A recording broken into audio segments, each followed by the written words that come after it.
Record போட்டியாங்களா? சரி சரி. Okay, அடுத்த வாரத்துல இருந்து புதன்கிழமை உண்டு சுவாமி. சரி, ரொம்ப சந்தோஷம், நல்லது. அதான். ஓகே. அதாவது இந்த வைஷ்ணவ பரிபாஷையில கோல் விழுக்காட்டுல விழுந்ததுன்னு சொல்லுவா. அதாவது ஏதோ ஒன்று நம்ம நினைக்கிறோம், அது வந்து இட்ஸ் வாட் ஹேப்பன்ஸ். அந்த மாதிரி இப்ப என்னன்னாக்க, நம்ம போன எம்பெருமான திருநட்சத்திரத்தை ஒட்டி ஆரம்பிச்சிருக்கோம். ஆமா, இந்த வருஷம் ஒட்டி வருது. அதை முடிச்சு யோஜனை. அதுதான் ஒரு எண்ணம். அதான் 20 அந்த வாரம் 22 இல்லாம அந்த வாரத்துல வீக்கெண்ட்ல வரலாம் அப்படின்னு. 22ங்கிறது புதன்கிழமை வருது. ஆமா, அது அந்த நாள்ல ரொம்ப கும்பலா இருக்கும். அது வாரத்துல வெள்ளி சனி ஞாயிறுல வரலான்னு சொல்லி வெரி குட், வெரி குட். பாத்துங்க. எல்லாரும் நாங்க எல்லாம் போட்டு வரோம். பாத்துங்க, உங்க சிரமம் இல்லாம வரும் சேருங்க, அவ்வளவுதான். என்னால வர ரைட். முடியாது, அதான் பிரச்சனை. வேற ஒண்ணும் இல்லைன்னா நான் வந்துடுவேன், என்னால வர முடியல. சரி, ஆரம்பிக்கலாமா? ஆரம்பிக்கலாம் சார். ஸ்ரீசைலே சதயாபாத்திரம் தீபத்யாதி பாத்திரம் குணார்ணவம் யதீந்திர தீபத்யாதி பிரவணம் வந்தே பிரபலம் நிஜாமதரண்யம் லக்ஷ்மீ பூதாச்சாரிய பிரபுத்தாம் வந்தே பரம்பரம் யோனித்ய பச்சதவிதாம் ஜெயம் अस्मद्गुरुर्भगवतोऽसि दैहिकशब्दो रामानुजस्य शरणं प्रपद्ये मातापिता युवदयस्तनया विभूतिः सर्वं तदेव नियमेन मृदन्वयानामाद्यस्य न कुलपते कुलाभिराम श्रीमत्तदङ्गिरियुगलं प्रणमामि मूर्धना भट्टनाथश्री भक्तिसार कुलशेखर योगिवाह भक्ताङ्गिरेणु परकाल यतीन्द्रविश्राम श्रीमत्पराङ्कुशमुनिं प्रणतोऽस्मि नित्यम् अखिल पूर्ण जन्मस्ते विधभूतपराधरक्षैक दीक्षे श्रुतिशिरसि विदीप्ते ब्रह्मणि श्रीनिवासे भवद् मम परस्मिन् सेमुषी भक्तिरूपा पाराचार्यस्मृताम् उपनिषद्दुग्धाप्तिपद्योद्धृताम् संसाराग्निविदीपन व्यवगत प्राणात्म सञ्जीवनीम् पूर्वाचार्य सुरक्षितां बहुमति व्यागाद दूरस्थिताम् आनीतांस निजाक्षरैः सुमनसा भूमा पिपन्नन्यः तस्मै रामानुजार्याय नमः परमयोगिने यस्रुति स्मृतिसूत्राणाम् போன கிளாஸ்ல உபாசனம் பண்றவன் தன்னுடைய ஆத்மாவையே பரமாத்மாவை உபாசனம் பண்ணலாம், நினைச்சு பண்ணலாம். ஆனால் ஏதோ ஒரு பொருளை, இந்த உலகத்துக்கு பொருளை உபாசனம் மட்டும் ஆரம்பிச்சு அது பரமாத்மாவுடைய ஒரு அங்கம் அப்படின்னு நினைச்சு பண்ணக்கூடாது. அப்படின்னாக்க அங்கம், அதாவது தூயமான பரமாத்மாவுக்கு அங்கங்கள் கிடையாது. ஆனா நம்ம அங்கம் உள்ளதாக்க அதுக்கு அழிவு இருக்கும். அதனால அந்த மாதிரி இல்லாம நம்ம நம்ம ஆத்மாவும் பரமாத்மாவும் ஒரே குரூப் அப்படிங்கிறதுனால ஆத்மாவே பரமாத்மாவை நினைச்சு உபாசனம் பண்ணலாம் அப்படின்னு பார்த்தோம். ஞாபகம் இருக்காது? இப்போ இந்த உத்கீத உபாசனம், அதாவது நம்ம ஆத்மாவை பரமாத்மாவாக நினைச்சு உபாசனம் பண்ண, ரைட்? உடனே இந்த அதே இந்த சடங்கையில மீமாம்சகா இருக்கா பாருங்க, அவ இந்த உத்கீதத்தை கடைசி வீட்டில் பிடிச்சிட்டு இருப்பா. அவ கேட்டா உத்கீதத்தை சூரியனாக நினைச்சு உபாசனம் பண்ணுன்னு சொல்லியிருக்கு. இப்ப என்னன்னாக்க உத்கீதம்ங்கிறது பரமாத்மா இல்லை, சூரியனும் பரமாத்மா இல்லை. உத்கீதத்தை சூரியனா நினைச்சுக்கணுமா இல்ல சூரியனை உத்கீதமா நினைச்சுக்கணுமா? ஏன்னாக்க ஓமித் உத்கீதம் உபாசித்தன்னு சொன்னாக்க, ஓம்கிற எழுத்து உத்கீதமா உபாசனம் பண்ணாக்க ஓம்கிற எழுத்தை பொறுத்த மட்டும் அதுல ஆங்கிறது அடங்கியிருக்கு. அது பரமாத்மாவுக்கு முதல் அக்ஷரமா இருக்காலும் சரியா போச்சு. இப்போ சூரியனாக உத்கீத உபாசனம் பண்ணுன்னா அது உத்கீதமாக சூரியனை உபாசனம் பண்ணுங்க. சூரியன் கண்ணுக்கு புறப்படுறது, அதனால அதான் பண்ணணுமா அப்படிங்கிறது கேள்வி. இது அவர் எவ்வளவு தூரம் முடியுது? ப்ராப்ளம் இதுதான் கடைசி அவர்களுக்கு உத்கீதத்தை பத்தின ஃபர்ஸ்ட் லாஸ்ட் ரெஃபரன்ஸ் தான். அதான் சொல்றேன், ஆதித்யாதி மத்தியதிகரணம். உத்கீத உபாசனத்தில் ஓர் ஐயம் எழ அது விளக்கப்படுகிறது. உத்கீதத்தை ஆதித்யனாக உபாசிக்கவும். அதாதி தெய்வதம் யவாசோ தபதீம் தம் உத்கீதம் உபாசித்த. அதாவது யவன் தெய்வத்தமா, அதாவது உத்கீதத்தை தேவர்களுக்கு ஈக்குவேட் பண்ணு அப்படிங்கிறச்சு.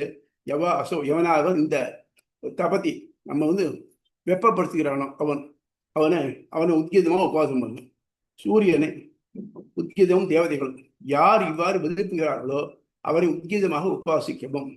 எதிர்ப்புபான் சூரியன் உத்கீதமா அல்லது உத்கீதம் சூரியனா என்பது கேள்வி. உத்கீதம் மந்திரம் உருவமற்றது. சூரியன் உருவுள்ளது, மேலும் ஒரு தேவதை. உபாசனைக்கு ஒரு உருவமும் அதன் பண்புகளும் தேவை. ஆகவே சூரியனை உத்கீதமாக கொள்ள வேண்டும். உபாசனம் பண்ணுன்னு சொன்னாக்க எதை உபாசனம் பண்றது? ஒண்ணும் இல்லாத ஒரு வெளியே உபாசனம் பண்ண முடியுமா? நம்மளால நிறுத்த முடியுமா? அதாவது நம்ம மனசு எப்பவும் ஏதாவது ஒரு விஷயத்துல, ஒரு குணத்துல, இதுல பற்றுப்பாடா இருக்கும். அது இல்லாம இருக்கிறதுங்கிறது முடியாத காரியம். ஆகவே இப்போ இதை உத்கீதங்கிறது மந்திரம், காதுக்கு தான் வரக்கூடியது, அதுக்கு உருவம் கிடையாது.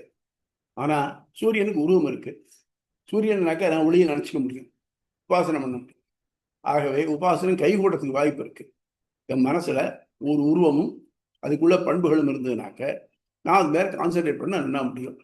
இந்த பெரிய சைக்காலஜிஸ்ட்லாம் சொல்லுவாங்க, மனசை ஒருமுகப்படுத்தணும்னாக்க ஒரு வெள்ளை வெள்ளையேன்னு ஒரு ஷீட்ல நடுவில் ஒரு டார்க் ஸ்பாட் போட்டு வை, அதையே பார்த்துட்டு மனசுக்கு உருவப்படும் அப்படிம்பாங்க.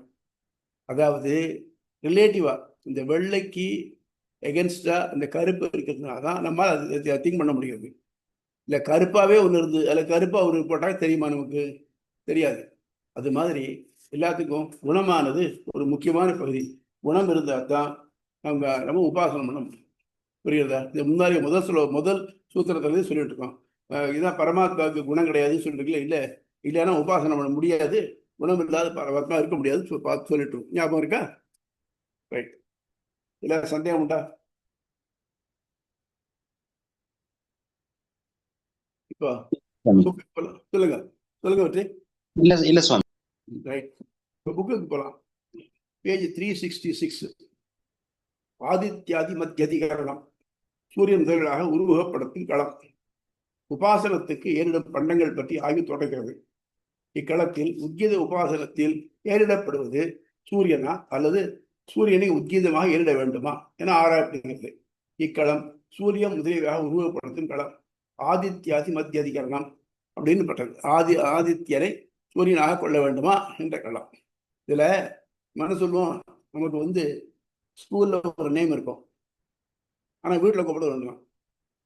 ஏதாவது பத்திரிகை அடிக்கச்சுனாக்க சோ அலையஸ் சோன் போட முடியாது. நம்ம இதுல எந்த பேரு நமக்கு உண்மையான பேரு, எது நமக்கு ரெக்கார்டில் இருக்கோ அந்த பேர் தான். ரெக்கார்டில் ராமசாமின்னு இருக்கும், ஆதரவு கூப்பிடு ராமுன்னு கூப்பிடுவா. நம்ம ஆதரவை ராமசாமின்னு கேட்டால் தெரியறது கஷ்டம், ராமு இருக்கானா கேட்டால் சொல்லுவாங்க. ஆனால் ஸ்கூலில் போனால் ராமசாமின்னு கேட்டாலும் தெரியும். அந்த மாதிரி இப்போ நம்ம இதில் சூரியனா இல்லை உத்கீதமா அப்படின்னாக்க எல்லாருக்கும் தெரிஞ்ச சூரியன் தான். உத்கீதம் சில பேருக்கு தான் தெரியும். உபாசனம் பண்றதுக்கு சூரியனை மனசில் நிறுத்தி அவனுடைய ஒளி இதெல்லாத்தையும் வச்சு நம்ம உபாசனம் பண்ண முடியும். புரியுறதா? இக்காலத்தின் கருப்பொருளும் இதில் எழும் ஐயம். யார் இவ்வாறு இப்ப தேவரீர் சொன்ன பாயிண்ட் முன்னாடி பாத்தீங்கன்னா ஒரு ரெஃபரன்ஸ்க்காக சொல்லப்பட்டது. இப்ப எப்படி ஒரு தாய் ஒரு குழந்தைய நிலா காட்டும் போது அங்க பாரு அங்க ஒரு செடி இருக்கு, அங்க ஒரு பிரான்ச் இருக்கு, அங்க பாரு அது ஒண்ணு இருக்கு, அப்படி அந்த மாதிரி எடுத்துணுமா சுவாமி? ஆமா சுவாமி. அதாவது சாகா சந்திர நியாயம்னு பேரு. மூணாம் பர சந்திரன் பார்க்கறது கஷ்டமா இருக்கும். இப்ப என்ன பண்ணுவா, தென்னை மரத்துக்கு இது தெரியாது, மட்டா தெரியுது, அது ஓரத்துல பாரு அப்படின்பா. தென்னை மரத்துக்கு சந்திரனுக்கு என்ன சம்பந்தம்? இல்லை. அந்த மாதிரி நம்ம தெரியாத ஒன்று பார்க்கணும்னாக்க தெரிஞ்ச ஒன்று மூலமா பண்றோம். இப்ப நமக்கு தெரியாதது பரமாத்மா. பரமாத்மாவை உத்கீதத்தை உபாசனம் பண்ணணும். உத்கீதம் ஒரு கருவி.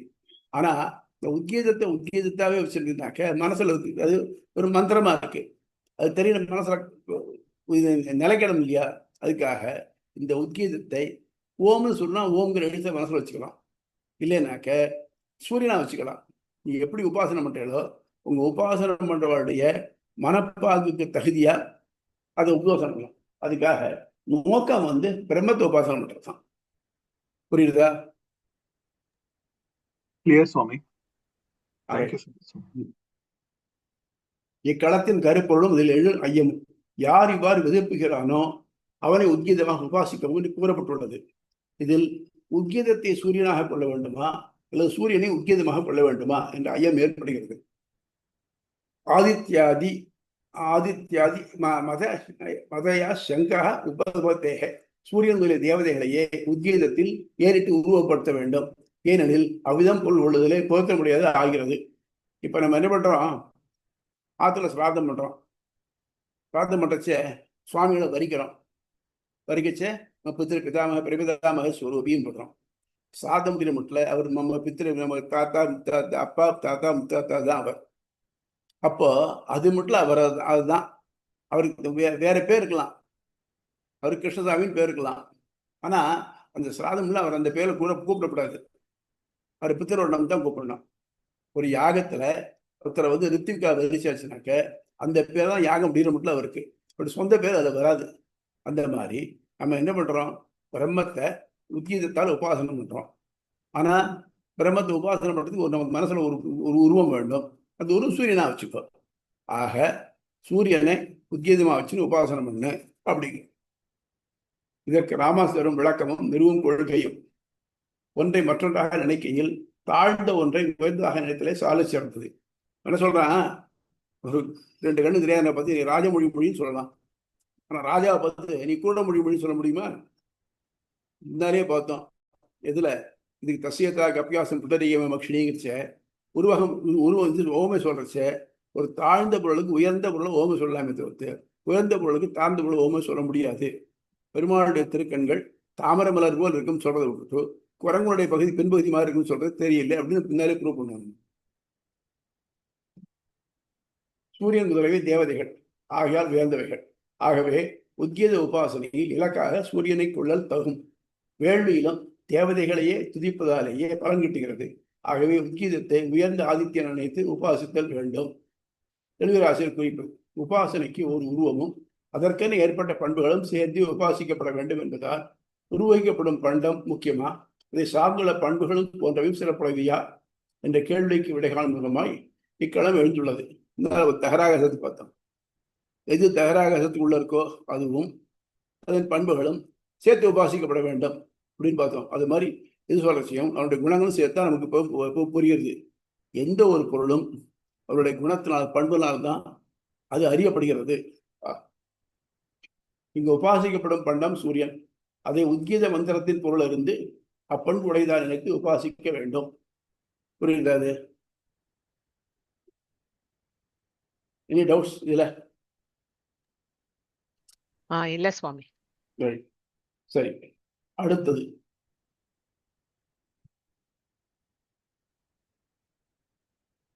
ஆசீனாதி கரணம். ஒரு முக்கியமான கரணம் இது. உபாசனம் பண்ணுன்னு சொல்றேன் இல்லையா? எப்படி பண்ணணும்? என்னென்று பண்ணலாமா? படுத்துன்னு பண்ணலாமா? உட்கார்ந்துட்டு பண்ணலாமா? என்னன்னு கேட்கிறேன். இதுக்கு பகவத்கீதையே பெருமாள் என்ன வேலை சொல்றக்க. இருந்தாலும் எல்லாத்தையும் ஒன்னொன்னா எடுத்து ஆராய்ச்சி பார்த்து கடைசியில இப்படிதான் தீர்மானம் பண்ணிட்டார் எம்பெருமானார். ஏன்னா ஒரு இதுக்கு 2-3 சாய்ஸ் இருந்ததுனாக்க ஒவ்வொரு சாய்ஸையும் எடுத்து பார்த்துட்டு அதுல தான் என்ன கோளாறு இருக்கு, இந்த கோளாறு விலைக்கிட்டு கோளாறு இல்லாத எடுத்துக்கணும் அப்படிங்கிறதுக்காக இப்போ அதை எப்பவுமே கம்பேர் பண்ணி தான் எடுத்துக்குவேன். உபாசனத்துக்கு ஏற்ற நிலை எது? நின்றதா, இருந்ததா, கிடந்ததா? ஆத்மாவை மனசுக்குள்ள வச்சு தியானிக்கணும்.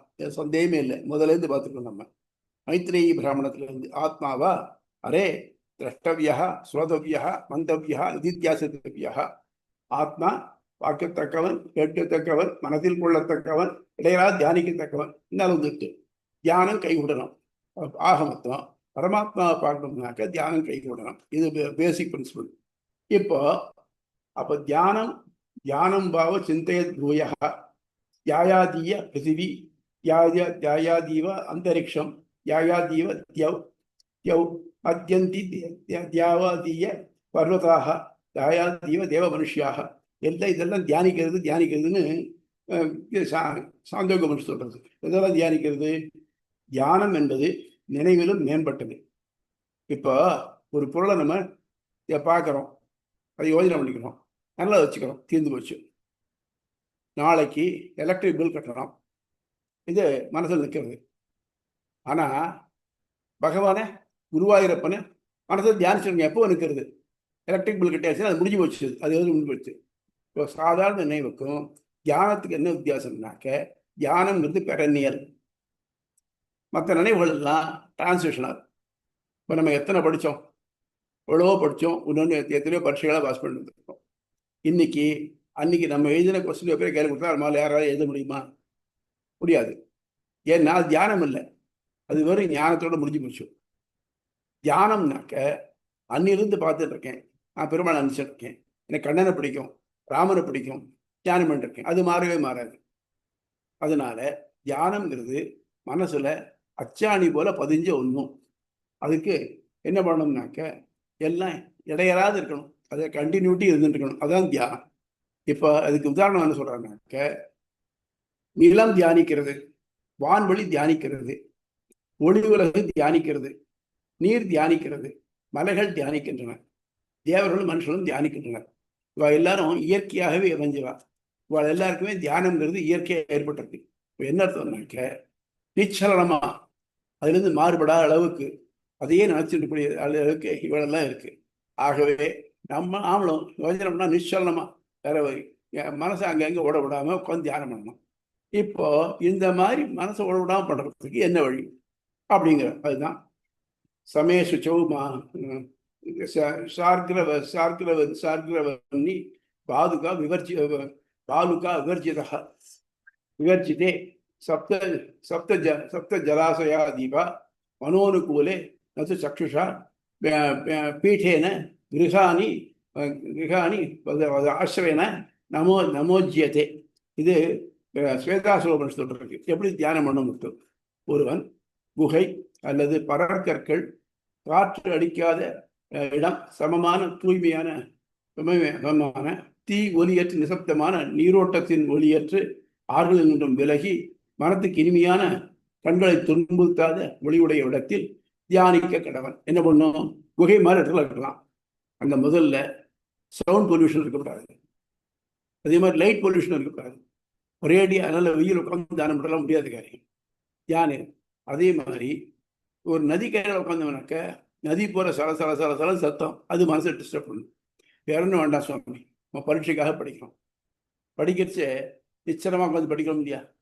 அப்போ ஒரு சின்ன சத்தம் கேட்டாலும் நமக்கு இடைஞ்சலா இருக்கா இல்லையா? அது சாதாரண இந்த படிப்புக்கு இன்னைக்கு படிச்சுட்டு நாளைக்கு பரீட்சை எழுதிட்டு போகிறோம், தீர்ந்து போச்சு. இதுக்கே அப்படி இருந்ததுனாக்க இது நம்ம மனசுல நிலையாவே இருக்கணுமோ, பசுமரத்தாணி போல பதிஞ்சிருக்கணுமோ, அது அதுக்கு எவ்வளவு எது கொடுக்கணும், அந்த மாதிரி அவ்வளவு அமைதியா இருக்கணும். அதனால எப்படி பண்ணலாம்? சரி, இதுக்கு நிலை என்ன? நடந்துட்டு பண்ணலாமான்னாக்க, அவன் நடந்துட்டோம்னாக்க அடுத்த ஸ்டெப் எங்க வைக்கிறவங்க நினைவு அனுப்பணும். அப்ப தியானம் கை கூடுமா? இது மேல இருக்கிறது பள்ளமா இருக்கக்கூடாது, அதுல வழியில் ஏதாவது வழுக்கலா இருக்கக்கூடாது, இதெல்லாம் பார்க்கணும் இல்லையா? நடந்தாக்க எப்படி தியானம் கை கூட முடியாது. சரி, படுத்துன்னு பண்ணலாமான்னாக்க, சாதாரணமாகவே மனசை ஒரு கான்சென்ட்ரேட் பண்ணாச்சும் தூக்கம் வந்துடுது. படுத்துன்னு பண்ணால் நல்லா தூக்கம் வந்துடும். ஆக படுத்தாலும் முடியாது, நான் நடந்தாலும் முடியாது. அது எல்லாமே அது என்ன பண்ணணும்னாக்க, அதுதான் சொல்றேன்னாக்க, மனசை எந்த வகையிலையும் ஈர்க்காத ஒன்றுல இருந்து தான் பண்ணணும். அந்த இருந்த நிலையே சிறந்தது.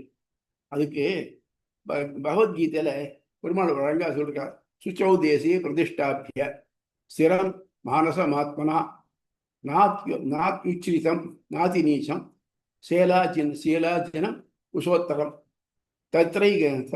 தத்ரைகாகிரம் மனகிருத்வா யதா சிந்தேந்திரிய கிரியா உபவிஸ்யாசனே யுஞ்சியாத் யோகமாத்மா விசுத்தையே. இது கீதையில 6வது அத்தியாயத்தில் இதை பற்றி டீட்டெயிலாக சொல்றாரு. இப்போ அதுல சொல்றார் என்னக்க, சுச்சௌ தேசே, சுத்தமான தேசமா இருக்கணும். சுத்தமான தேசம்னாக்க அங்க ஏதாவது பக்கத்துல வாடை, நல்ல வாடையா இருக்கட்டும் இல்லை கெட்ட வாடையா இருக்கட்டும், மனம் அதில் ஈடுபடும், அப்படி இருக்கக்கூடாது. சுச்சௌ தேசே பிரதிஷ்டாபி, அதுல நன்கு உட்கார்ந்து கொண்டு ஸ்திரம் மானசமாத்மனா, ஆத்மா மனசு இந்த ரெண்டு ஸ்திரமா ஒரு நிலையா இருக்கணும். நாத்யுச்சிரிதம் நாதி நீச்சம், அந்த ஆசனமானது ரொம்ப உயரமா இருக்கக்கூடாது, ரொம்ப தாழ்ந்ததாகவும் இருக்கக்கூடாது. சேலா அஜினம் குசோத்தமம். சேலானாக்க துணி, அஜினம் மாந்தோல், குசம் தர்பை, இவை போட்டிருக்கணும். தத்திரை காக்கிரம் மனம் கிருத்வா, அங்கு ஏகாக்கிரமா மனசை ஒருமுகப்படுத்தி கிருத்வா எதை சிந்தோன்னு தெரிய கிரியா, நம்ம இந்திரியங்களுடைய எல்லாத்தையும் அடக்கி ஒரே சித்தத்தில் நிறுத்தி இருக்கணும். உபவிசிய ஆசனே யுஜ்யத்து யோகம் ஆத்மா விசுத்தையே அப்படி இந்த மாதிரி நல்ல இடத்துல இருந்துட்டு ஆத்மாவுக்கு யோகத்தை யோகத்தால் ஆத்மாவை பண்ணி விசுத்தையே இந்த சம்சாரத்திலிருந்து விடுபட கடவன் அப்படின்னு கண்ணன் வந்து இதுக்கு சொல்றான். அத ரொம்ப அழகா தமிழ்ல வெண்பாவை பண்ணியிருக்கார். அழகி வாதிகேசரி அழகி மனவாளச்சியர் அப்படிங்கிறார். அதை படிக்கிறேன் பார்க்க இந்த நேரமாக படிக்கிறேன். இந்த பாட்டத்தின் தூய நிலத்து ஓக்கம் தாழ்வு அற்று துகில் தோல் அதுமேல் ஆயது கீழ் கீழ் ஆக்கும் கீழாக்கும் சம் ஆசனத்து மேகதன் புத்தி ஒருமித்து புலநடக்கி யோகத்தை சுத்தி பெறச் செய்வான் தொடர்ந்து. ரொம்ப அழகானது. இந்த அழகுமால பெருமாள் அழகுமாலச்சி அப்படிங்கிறதுலே வாதிகஸ்ரீ இவரை பத்தி ஒரு சின்ன இடைச்சலா சொல்றேன். இவர் வந்து பெரியவாச்சான் பிள்ளை அப்படிங்கிற ஒரு ஆசிரியர்கிட்ட இவர் படிச்சுட்டு இருந்தார். படிச்சிருந்தானா இவருக்கு பாடமெல்லாம் ஏறலை. அதனால என்ன பண்ணாக்க மடப்பள்ளிங்கிற பண்ணிட்டு இருந்தார். அவர் தினம் கழிகை பண்றது பிரசாதம் சாதிகள் தான் பண்ணிட்டு இருந்தார். ஒரு நாளைக்கு இவர் தன் வேலை ஈடுபட்டு வெளியில வரைச்ச மற்ற சிஷ்யாலாம் ஏதோ ஒரு விஷயத்தை பத்தி ரொம்ப கடுமையான விவாதிச்சுட்டு இருந்தார். இவர் வந்து என்ன பண்ணாருனாக்க ரொம்ப இன்ட்ரெஸ்டா இருக்கிற மாதிரி அவர்கிட்ட போய் இது எதை பத்தி விசாரிக்கிறீங்க அப்படின்னு கேட்டார். அவள்லாம் இவர் ஒரு முட்டாள், இவருக்கு ஒன்றும் தெரியாது அப்படிங்கிறது நினைச்சுட்டு அவருக்கு வந்து ஒரு நாங்கள் முசலை சிலத்தை சொல்லிட்டு போனோம். முசலக்கு சிலை என்னாக்க உலக்க கொழுந்து மரத்துல இருந்து துண்டு பண்ணப்பட்ட இலக்கை எதுக்காக கொழுந்து விடுமா, உலக்க கொழுந்தை பத்தி பேசிட்டு போனோம். ஓ அப்படி இருக்கா போல் இருக்கு அப்படின்னு நினைச்சுட்டார். இவருக்கு தெரியாது. அவர் சாப்பிட வரைச்சு அவர் சாப்பாடு போட்டுட்டு கேட்டார், முசலக சிலைன்னா என்ன சாஸ்திரம் பத்தி அப்படின்னு கேட்டார். அது கேட்டா உனக்கு யார் சொன்னா உனக்கு இதை அப்படின்னு. நீ வாழலாம் சொன்ன. அவ என்ன சொல்றா, நீ முட்டாளா இருக்கேங்கிறத அவ அவன் மாதிரி கிண்டல் பண்றா அப்படின்னு. உடனே என்ன பண்ணான்னாக்கா அவர் காலில் விழுந்தார். சுவாமி என்னை எப்படியாவது முட்டாள் இல்லாம ஆக்கி நல்ல புத்தாலி ஆக்கி இல்லை நீங்க கை கொள்ளணும். அவருடைய கிருபையார அப்புறம் அவர் எல்லாம் படிச்சது, இதெல்லாம் படிச்சது மட்டும் இல்லாம பியூட்டிஃபுல்லா ரொம்ப சிரமமான சில கிரந்தங்கள் எழுதினார். அதாவது ஞான தீபம் ஞான பிரகாசிகா அப்படின்னு ஒன்று, வைஷ்ணவத்தினுடைய கோரார் ரகசிய திரயத்தினுடைய ஞானங்கள் என்ன, அது எப்படி சொன்ன சம்ஸ்கிருதத்தில் என்ன. அதே மாதிரி தமிழ்ல பகவத்கீதையினுடைய 700 ஸ்லோகங்களுக்கும் 700 வெண்பாக்களா பண்ணியிருக்கார்.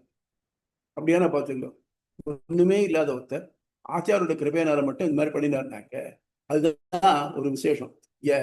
அவருடைய இடம் எங்க இருக்குன்னாக்க திருநெல்வேலி பக்கத்துல மன்னார் கோவில்னு இருக்கு. மன்னார் கோவில் தான் அவர் அவதார ஸ்தலம்.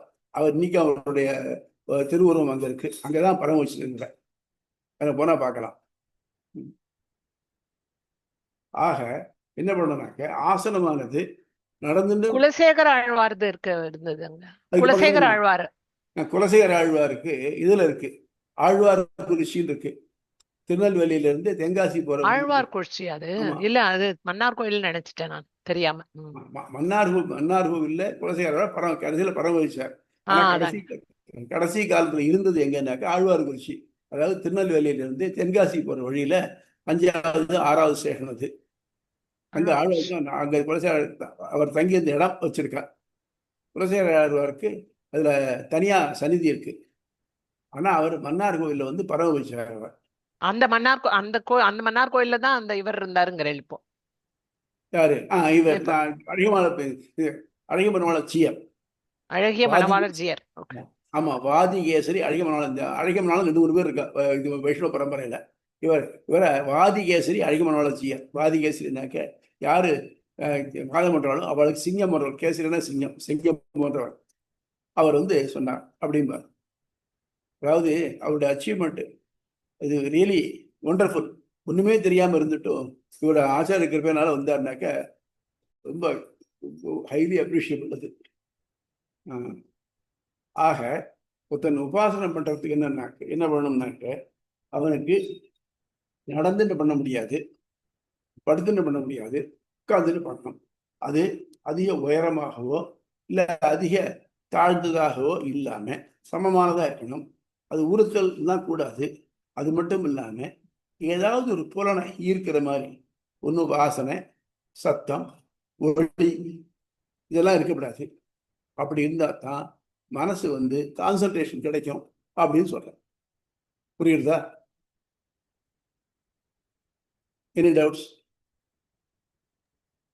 புரியாது சுவாமி. பட் வந்து அடியனுக்கு ப்ராக்டிக்கல் டிஃபிகல்டிஸ் இப்போ யாராவது ஒருத்தர் அந்த வயசுல இருக்கிறவங்களுக்கு இதெல்லாம் ஆறுது சுவாமி. பட் இப்போ உட்கார முடியாத நிலையில இருக்கவா, இல்ல எத்தனையோ டிஃபிகல்டிஸ் இருக்குல்ல சுவாமி ப்ராக்டிக்கல், அவங்களுக்கெல்லாம் இது எப்படி அப்ரோச் பண்றதுன்னு சொன்னீங்கன்னா நல்லா இருக்கும் சுவாமி. அதுக்காக நீங்க இந்த கிரந்தம் முடியறதுக்குள்ள காத்துக்கணும். ஏன் சொல்றேன்னாக்க, எம்பெருமான் இதெல்லாம் எழுதினார் இல்லையா, அவர் என்னைக்காவது உபாசனம் பண்ணினாருன்னா பண்ணல.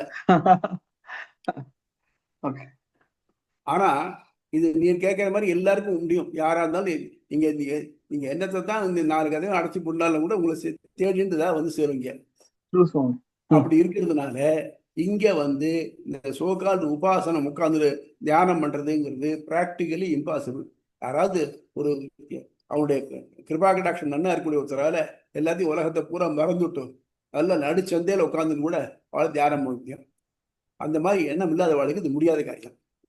ஆகவே அதுக்காகத்தான் என்ன பண்ணான்னா சரணாகதி அப்படின்னு சொன்னார். என்னால முடியல. முதல்ல வந்து நம்ம ஆத்மாவால என்னால முடியலன்னு ஒத்துக்கிறது ரொம்ப கஷ்டம். நான் செய்வேன் இருப்பான். அதெல்லாத்தையும் தாண்டி என்னால முடியலன்னு வரணும். அது எப்போ வருதோ அப்போ அவனுக்கு சரணாகதி கைகூடும்.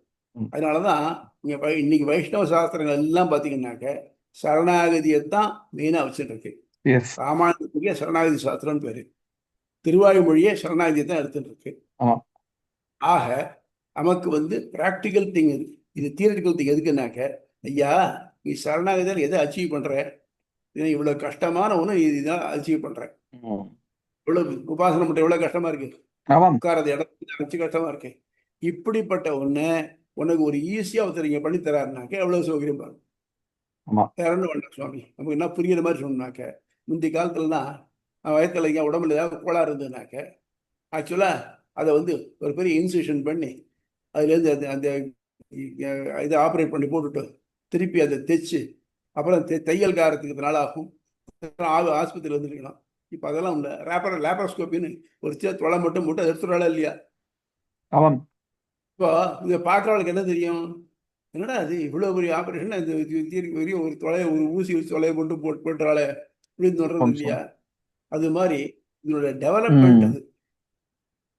காலையில் கேட்ராக்ட் பண்ணாக்க 15 நாளைக்கு சூரியனை பார்க்கக்கூடாது, 3 நாளைக்கு ஆஸ்பத்திரியிலே இருக்கணும், எல்லாம் இருந்தது. இப்போ ஒன்றும் இல்லை. காலம்பரை கேட்ராக்ட் பண்ணிட்டேன், மத்தியானம் அதுக்கு வந்தாச்சு, சரியா போயிடுச்சு, போச்சு, ஒன்றும் இதே கிடையாது. அதனால இதனுடைய டெவலப்மெண்ட் இது வந்து ஸ்ரீபாஷ்யங்கிறது சாஸ்திரம். சாஸ்திரத்திலேருந்து நம்ம பண்ணணும், சாஸ்திரம் விதிக்கிறது. இந்த விதியை நமக்கு சுலபமாக்கி கொடுத்துருக்கார் எம்பெருமானார். அதனாலதான் என்ன பண்ணினார்னாக்க, அவர் வந்து கத்தியத்திரை பண்ணினார். பெருமாள் காலில் விழுந்தார். என்னால ஒன்றும் பண்ண முடியல, அவருக்கு எல்லாம் தெரியும், ஆனால் எல்லாத்தையும் தெரிஞ்சுட்டு நல்லா பண்ண முடியல. அது பெரிய தப்பு இல்லையா? தெரியாம பண்ணாம பரவாயில்லை, எல்லாம் தெரியும், நான் பண்ண முடியல. ஆனா என்ன முடியுது என்னால, நீ பெரியவன், ஒன்றை தோத்து வேற கதி இல்லைன்னு தெரியும். அதனால அவங்க காலில் விழுந்துருக்கேன். சொல்லுவா இல்லையா, சண்டைக்காரன் காலை விட சாட்சிக்காரன் காலை விழுறதை விட சண்டைக்காரன் காலை விழுந்து சொல்றா இல்லையா, இந்த சண்டைக்காரங்க. அதாவது சொல்றேன், புரியுதா? நல்லா புரியுது. போன சொல்லிட்டியா? அடுத்தது ஆப்பிரயாண அதிகரணம். இது அடுத்த கேள்வி என்னன்னாக்க, சரி சுவாமி, நான் இப்படி உபாசனம் பண்றேன், எனக்கு ஆத்ம இதுல வந்து இது பெருமாளுடைய இது கிடைச்சிட்டு மானச சாட்சாத்காரம் கிடைச்சிடுச்சு. சாட்சாத்காரம் கிடைச்ச உடனே நான் நிறுத்தி விடலாமா, அப்புறம் பண்ண வேண்டாமா அப்படிங்கிறது. இப்போ உபாசனம் ஆரம்பிக்கிறதே கஷ்டம். எப்படி எல்லாரும் பிறக்கச்சையே உபாசனத்தை ஆரம்பிக்கிறாளா, இல்லை குருகுலம் முடிச்சுன்னு ஆரம்பிக்கிறாளா, இல்லை யாருக்காவது தோணுமா? நமக்கு என்ன ஆகும், ஸ்கூல் படிப்பெல்லாம் முடிச்ச உடனே கல்யாணம் பண்ணிக்கணும், நல்ல வேலை கிடைக்கணும், சௌக்கியமா இருக்கணும், இதெல்லாம் தான் இருக்கும். அப்புறம் அந்த ஒர்க்கில் அடிபட்டதுக்கு அப்புறம் தான் வேண்டாம்ப்பா, இந்த உலகமே வேண்டாம், விட்டா போகணும்னு தோணும். அப்போ இந்த மாதிரி சமயத்தில் நம்ம ஆரம்பிக்கிறச்சே நமக்கு அப்புறம் எவ்வளவு நாள் நம்ம வாழ்நாள் நிற்கும் சொல்ல முடியாது. அப்போ உபாசனம் ஆரம்பிச்சதுல இருந்து இத்தனை வருஷத்துல அது வந்து உபாசனம் கைகூடும் சொல்ல முடியுமா? முடியாது. சில பேருக்கு பகவானுடைய கிருபை இருந்ததுனாக்க அது அப்பவே கூடும். எப்படி கோகுலத்துல என்ன பண்ணான்னாக்க, ஒரு பங்குனி மாசம் பௌர்ணமி அன்னைக்கு கண்ணன் அந்த இதுல யமுனா தீரத்துல இருந்துட்டு இல்லாங்கோட எடுத்து வாசித்தான். இப்போ பௌர்ணமியில் எல்லா கோபிகளும் ஓடி வந்துட்டார். அதில் சிந்தையந்தின்னு ஒத்தி. அவள் என்ன அப்படின்னாக்க, அவள் வரணும்னு பார்த்தாக்க ஆசைப்பட்டும் புருஷன் வகைராக உட்காந்துட்டு இருக்கா. வீட்டுக்கு பின்னால போனாக்க மாமியார் வகைராக உட்காந்துட்டு இருக்கா. ஐயோ நம்ம போக முடியலேன்னு நினைச்சா பிராணம் போயிடுது. இவளுக்கு அந்த ஒரு நொடியிலேயே உபாசனை கண்ணனை பத்தின நினைவு கை கூடி அது சித்தி ஆயிடுது. நான் போக முடியல நினைச்சா இல்லையா, அப்பயே பாவம் எல்லாம் போயிடுது. கண்ணனோட நினைவுல போனா இல்லையா, அவனுக்கு புண்ணியமெல்லாம் கிடைச்சி உபாசனை கை கூட்டிடுது. இந்த மாதிரி உபாசனம் கைகூடுறதுங்கிறது எத்தனை நாள் நடக்கும்? அது முடியாது. அதாவது ஆன்மீகத்துக்கும் இந்த காலத்து சயின்ஸுக்கும் விஞ்ஞானத்துக்கும் உள்ள வித்தியாசம் இதுதான். விஞ்ஞானத்துல ப்ரிடிக்ட் பண்ண முடியும், முழுக்க இல்லாட்டாலும் ஓரளவு ப்ரிடிக்ட் பண்ண முடியும். இப்போ இப்படி நடக்கும்னு சொல்ல முடியும். ஆனால் நம்ம இதுல சொல்ல முடியாது. அப்போ இந்த உபாசனம் பண்றச்சு இத்தனை நாள் ஆச்சு, இத்தனை கிடைக்கும் சொன்னாங்க. என்ன பண்றது அப்படின்னாக்க, உபாசனத்தை கண்டினியூஸா பண்ணிட்டே இருக்கணும். எப்படி? நான் இன்னைக்கு ஆரம்பிக்கிறேன், 2 நாள்ல எனக்கு உபாசனம் கை கூட்டி எடுத்து பகவத் சாட்சா்காரம் மானச சாட்சா்காரம் கிடைச்சு அப்புறம் நான் விட்டுலாமான்னாக்க நான் விடுவேனா? ஒருத்தன் வந்து கார் வசூலுக்காக ஏங்கிட்டு இருக்கான், பண்டிகை எடுக்கிறான் 10 நாளா. அவனை கூப்பிட்டு அவனுக்கு ஒரு டம்ளர் கார் கொடுத்தோம், சாப்பிட்டான். நல்லா இருக்கேன்னா இன்னொன்று கொடுத்தோம், சாப்பிட்டான். அப்புறம் அவன் திகட்டு எடுத்து. ஆனா அப்படி இல்லாம தகட்டாம இருந்துனாக்க எவ்வளவு சாப்பிட்டுட்டே இருப்பான் இல்லையா? அதே மாதிரி இந்த உலக இன்பங்கள் எல்லாம் திகட்டக்கூடிய இன்பம். அப்படி இல்லாம மானச சாட்சா்காரம் இருக்கே, பகவானுடைய திருமேனி சேவிக்கிறது இருக்கே, அது திகட்டவே. அப்பொழுதுக்கு அப்பொழுது என் ஆறா உமுதமானாயே. நம்ம எல்லாம் அவன் தான் முயற்சி பண்றோம். என்ன ரசோவை சகா பிரசாட்சியவாகம் லப்துவா நந்தி பவதி விரும்பியா. அவன் வந்து எல்லா சுவைங்களுக்குள்ள சுவைங்கன். அப்போ ஒரு தரம் அவனை பார்த்துட்டோம்னாக்க அப்புறம் என்ன தோணும் நமக்கு? அவனை பார்த்துட்டே இருக்கணும்னு தோணும். சரி சுவாமி அப்படியே இருந்துடலாமான்னாக்க, அவன் இந்த பிராரப்த கர்மா முடிகிற மட்டும் உலக விட்டு போக முடியாது. ஸோ உலகத்தில் இருந்தான் ஆகணும். இன்னைக்கு எனக்கு மானச சாட்சா்காரம் ஆயிடுச்சு. ஆனா அப்படியே தியானத்திலே உட்காந்து முடியதே. இயற்கை உபாதிகள் இருக்கு, பசிக்கிறது, தூக்கம் வருது, போயிடுறது, இதுதான் இருந்தானே ஆகணும் உலகத்தில் இருக்கிற மட்டும். அப்போ அது விட்டு போயிடுது. விட்டு போனோன்னு என்ன பண்றேன்னா, ஐயோ விட்டு போயிட்டு வருந்துறேன். அப்புறம் திருப்பி உபாசனம் பண்றேன், பண்ணாம திருப்பி மனசாட்சி நடக்குது. இப்போ எனக்கு இந்த உபாசனம் பண்றதுங்கிறது ரொம்ப விருப்பமான ஒரு பொருளா போயிடுது. இதை எவ்வளவு தூரம் முடியுமோ அவ்வளவு தூரம் அதுலேயே இருக்க பார்க்குறேன். அதுக்காக தான் சில பெரியவாள்லாம் பார்த்தீங்கன்னா தியானத்தில் வந்தானாக்க அவளுக்கு மற்றெல்லாம் எது வந்தாலும் தெரியாது. அந்த மாதிரி அடையிறதுக்கு சமாதி நிஷ்டை சமாதி அந்த லெவலுக்கு வர்றதுக்கு நமக்கு எத்தனை நாள் ஆகும்? சில பேர் 2 நாள்ல வந்துடலாம், சில பேர் 20 வருஷம் ஆனாலும் வராமல் இருக்கலாம். ஆகவே இதை வந்து கண்டினியூஸா ஆயுள் உள்ள மட்டும் பண்ணிட்டே இருக்கணும். ஒரு தரம் பண்ணியாச்சாலாம் அதனுடைய இன்பம் தெரிஞ்சதுக்கு அப்புறம் அதை விடாம தொடர்ந்து பண்ணிட்டே இருக்கதான் தோணும். ஆகவே எத்தனை நாள் பண்ணிக்கணும்னாக்க விடாம கண்டினியூஸா பண்ணிட்டு இருக்கலாம் அப்படிங்கிறது தான் இதனுடைய. புரியுதா?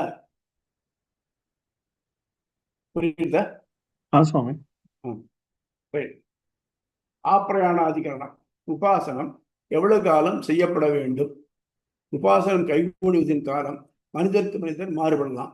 இப்போ துருவன் இருந்தான், 7 வயசு. அவன் போய் தபஸ் பண்ண போறேன்னு நாரதை சொல்லி பார்த்தார், எல்லாம் வேண்டாண்டா கண்ணா, இப்படிதான் திரும்பி போ, அவனுக்கு வயசு இல்லை, அதெல்லாம் முடியாது, நான் பண்ணித்தான் அவன் அப்படின்ட்டு அவருக்கு தபஸ் பண்ற வழியை சொல்லி கொடுத்தார். அவன் சொல்லி கொடுத்தாக்க அவனுக்கு ஒரு 3 மாசத்துல அவனுக்கு பெருமாள் காட்சி கொடுத்தார். 3 மாசம்தான்.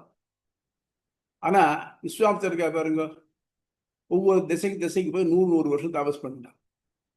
அவருக்கு பிரம்மா காட்சி கொடுக்கல, கடைசியில தான் காட்சி கொடுத்தார். அந்த மாதிரி ஒருத்தருக்கு வந்து இந்த உபாசனம் முடிகிற காலம் இருக்க வேறுபடுறது. இத்தனைக்கும் விஸ்வாமித்திரர் நன்னா தெரிஞ்சவர், ஒன்று தெரியும் பாக்கியெல்லாம் வேற இதெல்லாம் அந்த கத்து கரை கண்டவர். அவருக்கு முடியல.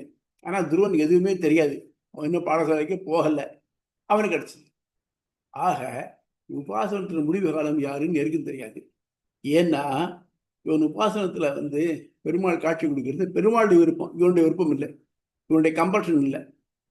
நான் இத்தனை மாசம் தபஸ் பண்ணேன்னாக்க பெருமாள் வந்தா ஆகணும், இந்த ஒரு போட முடியாது. கஜேந்திரன் ஒரே நிமிஷம் தான் கேட்டான், ஆதி மூலமேன்னு கூப்பிட்டான், வந்துட்டார். அந்த மாதிரி அது அவனுடைய ப்ரோராகேட்டிவா இருக்கிறதுனால நம்ம எத்தனை நாள்ல முடியும் எப்படி பண்ணி ஒரு வரையறை அறுக்க முடியாது. அதனாலதான் எக்ஸாம்பிள், துருவன் விஸ்வாமித்திரன் கைகூடி பிரம்மத்தை மனக்கண்ணால் கண்டார். அந்த இனிய நினைவு விடாது பிராரப்த கர்மா முடியும் வரை உலகில் இருக்க வேண்டுமானால் உயிர் பிரியும் வரை அந்த இனிய அனுபவத்தை உணர்ந்து கொண்டே இருக்கலாம். நமக்கு இது இனிமையா தெரிஞ்சு போச்சு, பகவான் அனுபவிக்கிறது, விடாம அதிலே இருந்துட்டு போறோம், திருப்பி திருப்பி பெருமாளை நினைச்சிட்டு இருக்கலாம்.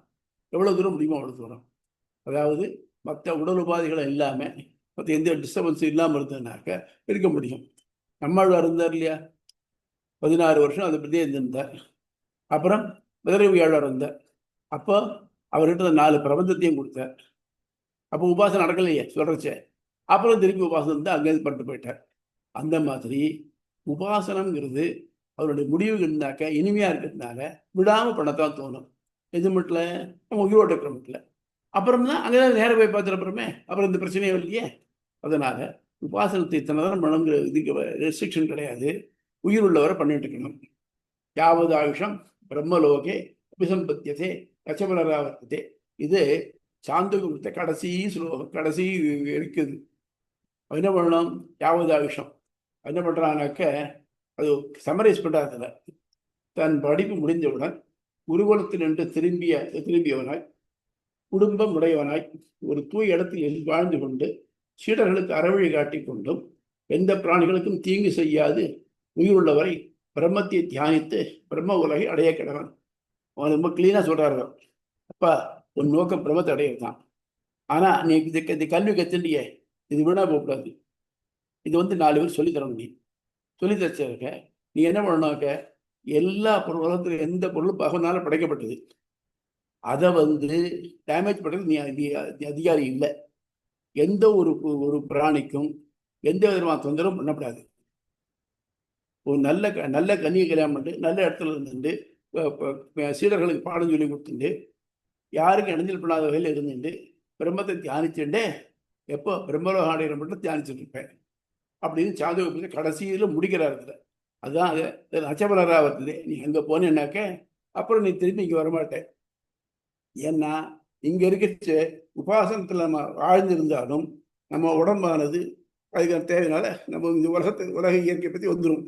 அப்படி இல்லாமல் அங்கே பகவானுடைய இது மட்டும்தான் நமக்கு ஞாபகம். அங்கே போய் சேர்ந்தாச்சுனாக்க அந்த இடத்துக்கு போனால் திரும்பி வர மாட்டேன், அது மட்டும் உபாசனை பண்ணிட்டே இருக்கணும் நீ அப்படின்னு சொல்கிறேன். புரியுதா?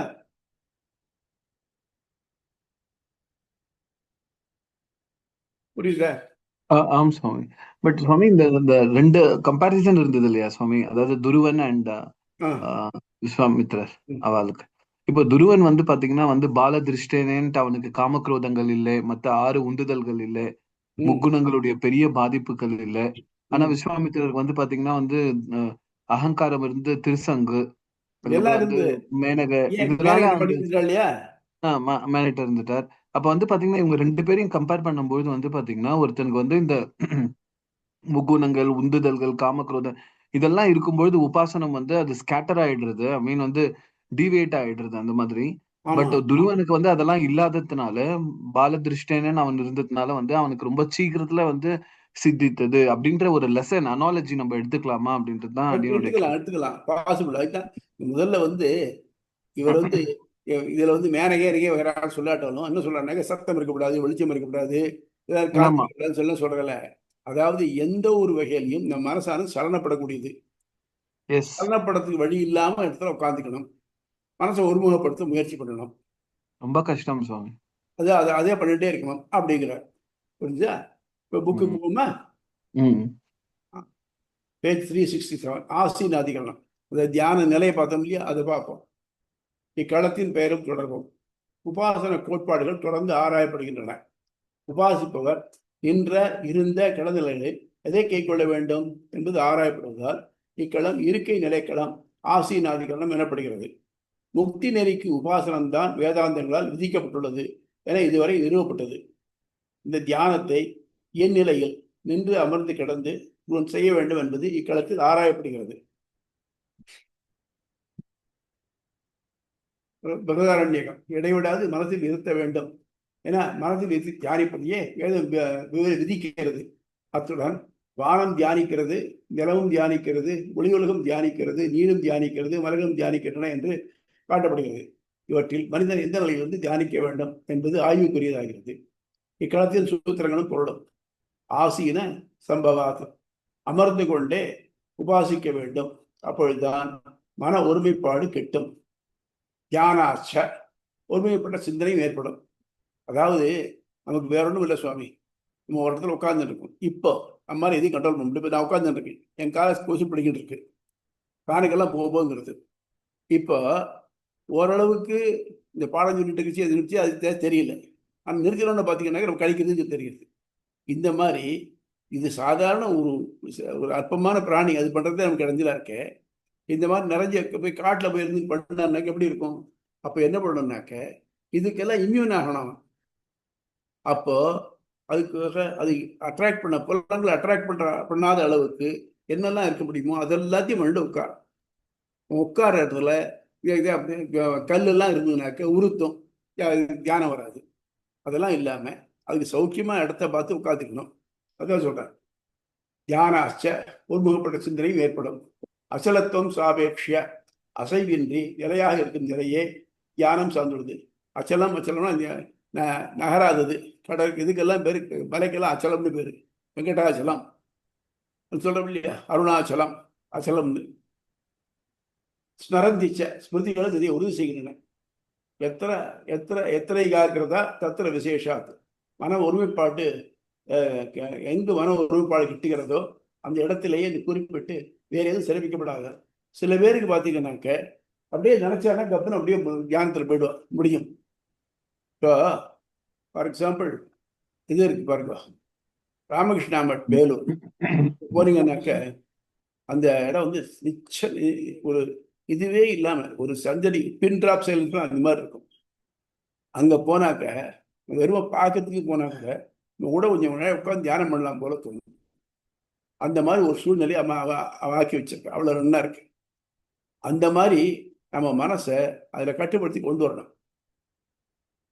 கொண்டு வருதுனாக்க அங்க வந்து முன்னால பிளான் பண்ணி அந்த மாதிரி பண்ணி வச்சுன்னா ஓரளவுக்கு நமக்கு கிடைக்கிறது. ஆனா எல்லா இடத்துலையும் கிடைக்குன்னு சொல்ல முடியாது. ஆனா நம்ம அதில் ஒரு தடவை நம்ம வந்து தியானம் சித்திச்சுட்டுனாக்க நம்மளால முடிஞ்சுதானாக்க வேற எந்த இடத்துல உட்காந்து கூட பண்ண முடியும். அந்த அளவுக்கு நமக்கும் உடம்புக்கும் உள்ள உறவு இருப்பாருங்க, அது வித்தியாசப்பட்டு போயிடணும். என்ன காது இருக்கும் கேட்க மாட்டேன், கண் இருக்கும் பார்க்க மாட்டேன், அந்த மாதிரி பண்ணினாலும் முடியும். அது இல்லாத போது நம்ம உடல் உள்ளவரில் நமக்கு தியானம் கிட்டுறது கஷ்டம். அதுக்காக தியானத்துக்கான ப்ராப்பரான பிளேஸையும் அந்த சீட்டையும் நம்ம தெரிஞ்செடுத்துக்கணும்.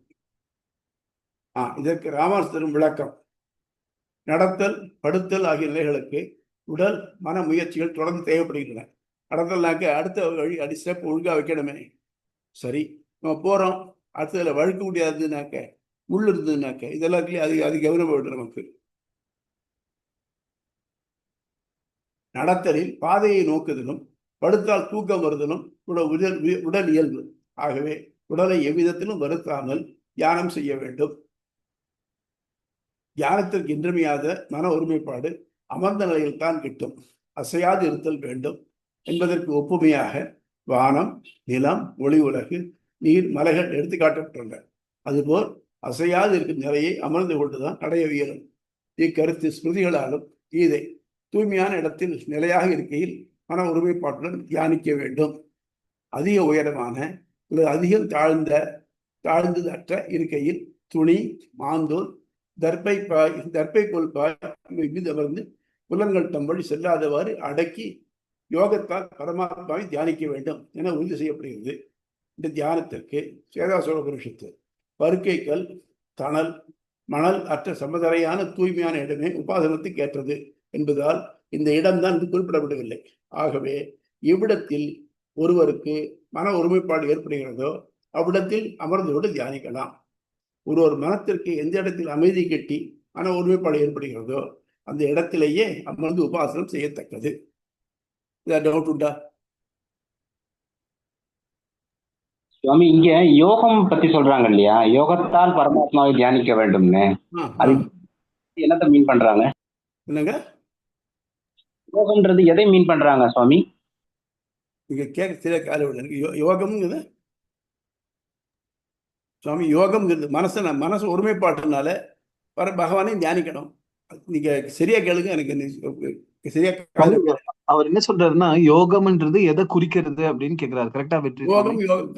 யோகம்ங்கிற வார்த்தைக்கு நேர டைரக்ட் மீனிங் என்னன்னாக்க நிலைன்னு அர்த்தம். நிலை. எனக்கு யோகம் சித்திக்கிறதுனாக்க என்ன அர்த்தம்? எந்த நிலையில பகவானை அடையிறனோ அந்த நிலை சித்திக்கிறது. தியான யோகம்னாக்க தியானம் கூடிய நிலை எனக்கு கிடைக்கிறது. ஆக தியானம் பண்ணணும் அப்படின்னு சொன்னாக்க எப்படி பண்ணணும்? எந்த நிலை சரியா இருக்கும்? நடந்தா, படுத்தா, இருந்தா, அதனால யோகம் சித்திக்கிறதுன்னு சொல்றேன். புரியுறதா வெற்றி? புரியுது சுவாமி.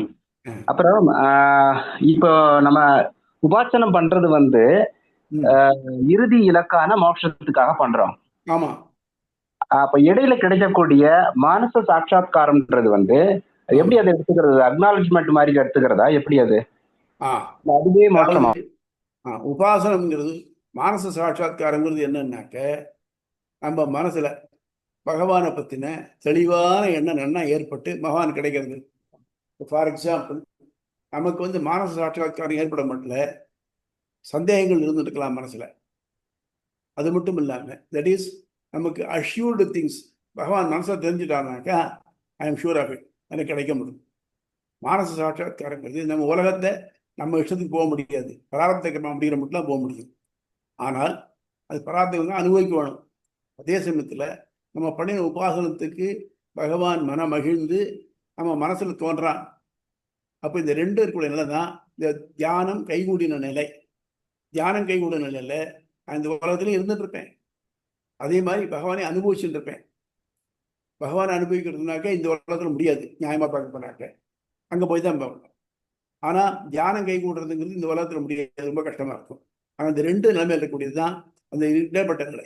இப்போ எத்தனையோ பேருக்கு பார்த்தீங்கன்னாக்க ஏதாவது ஒரு பெருமாள் ஒரு ஏதோ தேவதை இருந்தானாக்க அப்படியே அதில் ஈடுபட்டு போட்டால ரெண்டு பேரை பார்க்குறமே. இப்போ அந்த மாதிரி நம்ம இந்த உலகத்தில் இருக்கிற மட்டும் அவனை பார்த்துட்டே இருக்கக்கூடிய நிலைமை கிடைச்சிதானாக்க நமக்கு இந்த ஆவி விட்டதுக்கப்புறம் அங்கே போய் சேர நம்ம. அதான் தற்கிருத நியாயத்தினால நம்ம இங்கே அவனை பார்த்தோம்னாக்க நம்ம இறந்ததுக்கு அப்புறமும் அங்கே போய் அவனையே பார்ப்போம். அதுக்கு ஒரு அஷூரன்ஸ் கிடைக்கிறது. அதுதான் மானச சாட்சாத்காரம்.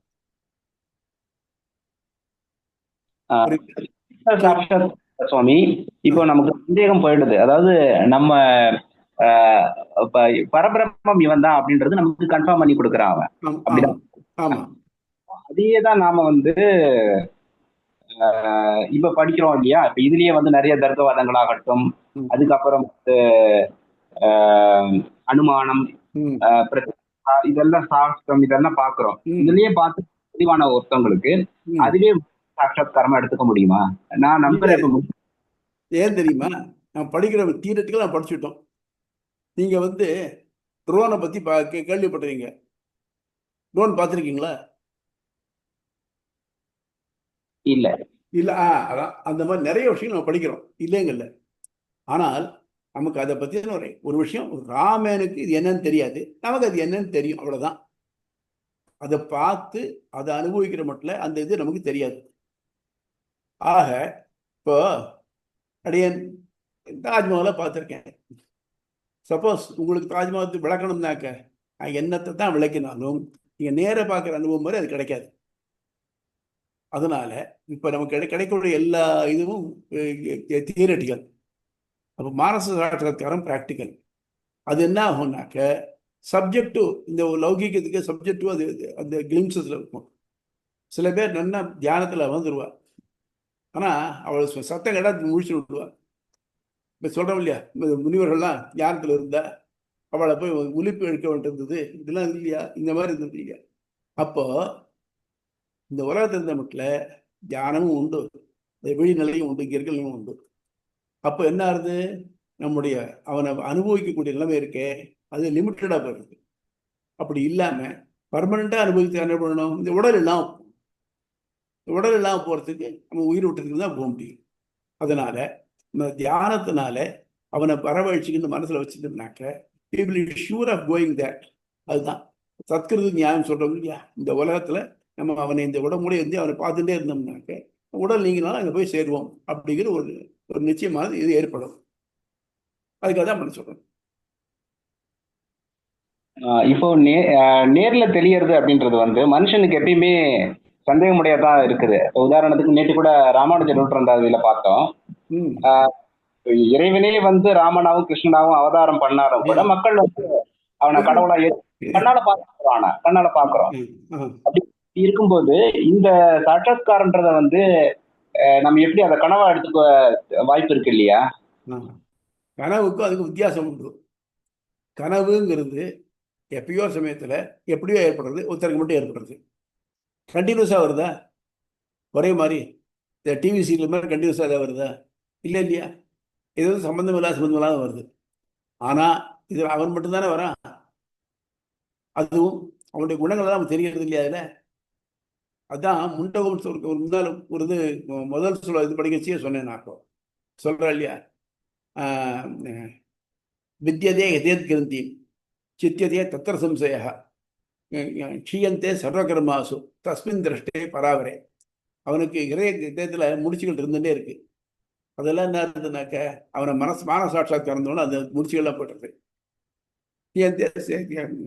தத்திர சம்சயம் இல்லாம போடுறது. அது மனசுல வந்து சந்தேகங்கள், இதுவா அதெல்லாம் எல்லாம் பண்ணிட்டு தான் கிளியர்னு தெரிஞ்சு போடுறது. அது அப்ப என்ன ஆச்சுன்னா அவனுக்கு சர்வ கர்மாசு, அவன் இது மட்டும் பண்ண கர்மாக்களுடைய இதெல்லாம் அழிஞ்சு போடுறது. அவனுக்கு தஸ்மின் திருஷ்டே பராவரை மானசாட்சாத்காரத்தில் அவன் கிடைச்சானாக்க அவனுக்கு இதெல்லாம் கிடைக்கிறது. அப்ப கிடைக்கிறவனுக்கு தான் தீயின தூசாகும், போய வழியும் பூதவான் நடக்கும். நம்ம அதுக்கு தான் முயற்சி பண்றோம். அதை உபாசனத்தினால தியானத்தினால அவரை அடைகிறது ஒரு வழி. இன்னொரு வழி சரணாகதியினால அடைகிற வழி. சரணாகதியினால மானச சாட்சாத்காரம் கிடைக்கணும்னாக்க அதுக்கேற்ற மாதிரி நம்ம வந்து அந்த அளவுக்கு நம்ம தயார்படுத்திட்டு அவனோட பேசுற அளவுக்கு நம்ம போகணும். அதுதான் அது வந்து இப்ப கிடைக்கிறதோ இல்லை அடுத்த பிரிவில் கிடைக்கிறதோ இல்லை இந்த உடம்பு முடிஞ்சு உடனே கிடைக்கிறதோ அது எப்போன்னு சொல்ல முடியாது. சரணாகதி வந்து இப்போ வேதங்கள் சொன்னது, இப்ப உபாசனம்ன்றது வேதத்திலிருந்து நம்ம எடுத்து பாக்குறது, வேதம் சொல்றது சிபாரிசு பண்றது. சரணாகதி வந்து வேதத்துல சொல்லப்பட்டிருக்குதா அல்லது வந்து வெரி மச் சொல்றேன் அந்த அந்த இப்ப இது போல பிரம்மசூத்திரம் மாதிரி துவக்கப்பட்டிருக்குதா? அது வேதத்திலிருந்து எடுத்துக்காட்டி துவக்கப்பட்டிருக்கா தெரியல. நான் கேட்கிறேன். பிரம்மசூத்திரத்திலேயே நம்ம நியாசாதிகாரம்னு ஒண்ணு படிச்சோம்னா அதுல வந்து நம்ம பொறுப்பை அவன்கிட்ட வைக்கிறது நோட்டு. அது சரணாகதியோட தான். அது மட்டும் இல்லாம இதுலயே வருது எப்படின்னாக்க, யோ பிரம்மாணம் விததாதி பூர்வம் யோவை வேதாம்ச பிரணோதி தஸ்மை தம் தேவம் ஆத்மபுத்தி பிரசாதம் முமுக்ஷுவை சரணமகம் பிரபத்தியே அப்படின்னு என்ன பண்றான். முமுக்ஷுவாக, அதாவது மோட்சத்தில் இச்சையுடனாக நான் என்ன பண்றேன்னா, எவன் பிரம்மாவை முதலில் படைத்தானோ, எவன் அவனுக்கு வேதங்கள் சொல்லி கொடுத்தானோ அந்த தேவனை நான் சரணம் அடைகிறேன். எதுக்காக? எனக்கு மோட்சம் கிடைக்கிறதுக்காக. எம்பெருமானா இதெல்லாத்தையும் எடுத்துனா அடுத்து இதனுடைய கண்டினியூட்டியா இதை சரணாகதி சொன்னார். இது நம்ம படிச்செல்லாம் ராவா வேதத்திலிருந்து வந்துட்டோம். இதனுடைய கண்டினியூவேஷன் என்ன அப்படின்னாக்க சரணாகதி. எப்படி சரணாகதி பண்றது? இல்லை ஞாச வித்யான்னு ஒன்று இருக்கு. ஞாச வித்யாங்கிறச்ச இனிமே இந்த உலகத்தில் நடக்கக்கூடிய எதுக்கும் நான் பொறுப்பு இல்லை, என் பொறுப்பை பூரா அவன்கிட்ட வச்சுட்டேன்.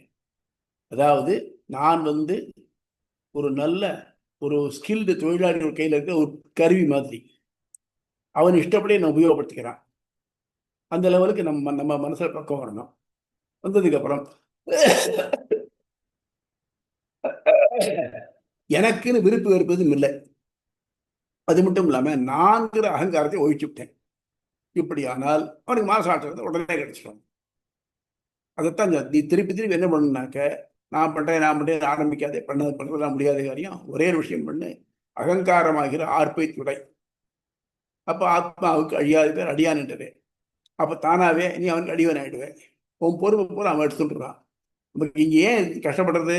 இந்த உலகத்தை அது பண்ணணுமே, அது பண்ண, நாளைக்கு எலக்ட்ரிக் பில் கட்டணுமே, வீட்டு வரி கட்டணுமே யோஜனை பண்ணிட்டு இருக்கோம். அது எல்லாத்தையும் அவன் பண்ணா நாங்கள் ஆரம்பிச்சேன்னாக்க எனக்கு ஒன்றுமே வேலை இல்லாமல் போயிடுமே. அந்த மாதிரி இருக்கணும். அந்த லெவலுக்கு நீ அவன்கிட்ட ஈடுபட்டியானாக்க உனக்கு இது தியானம் பண்ணி மானசாட்சம் கிடைக்கிறத விட சரணாகதி விட கிடைக்கிறது ஈஸிங்கிறார். புரியுதா? புரியுது சாமி. இப்போ இந்த சரணாகதின்றது கத்தியத்திரியத்துல இருந்து தான், அதுதான் பிரதானமா சொல்ல முடியுமா? ஆமா, கத்தியத்திலே நமக்கு கரெக்ட். நமக்கு எம்பெருமான நமக்கு காட்டி கொடுத்த முன்னாலும் எல்லா ஆச்சாரும் சொல்லியிருக்காரு. அதை சிங்க்ரோனைஸ் பண்ணி கொடுத்துருக்காரு எம்பெருமான. ஏன்னா இது பண்ணார் இல்லையா, இதனுடைய கண்டினியூஷன் தான் நான் சொன்னார். ஓகே. ஏன்னா இப்ப சுவாமி விவேகானந்தர்